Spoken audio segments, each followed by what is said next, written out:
when I was a kid growing up in a youth group at church, we'd have to go around and say what we were giving up for the season of Lent. And one year, I remember as a kid, I gave up soft drinks like soda, which is a big deal for me because I'm essentially an unpaid ambassador for a local soft drink called Cheerwine.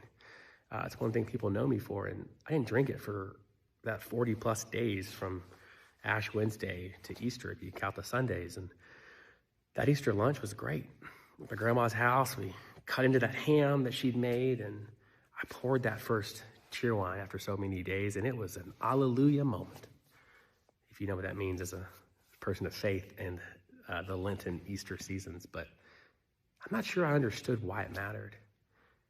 Because sometimes I think as people of faith, right, as disciples of Jesus, we sometimes lose the why of what we do in the what that we do, right? Because fasting isn't just about not doing something for the sake of not doing it.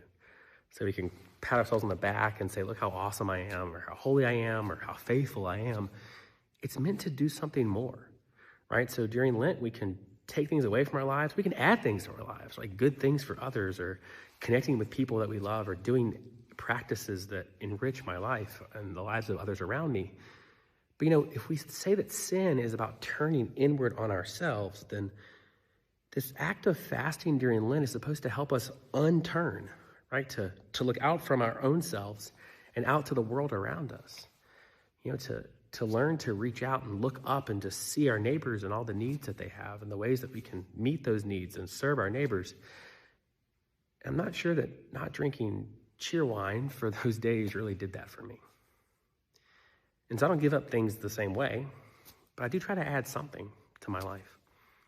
And I hope that you are having a meaningful Lent as well, as you look and explore ways that we can live like Jesus in the here and now, not focus on ourselves, but focusing on the world that God has called us to, the world God's called us to serve and to love in Christ's name.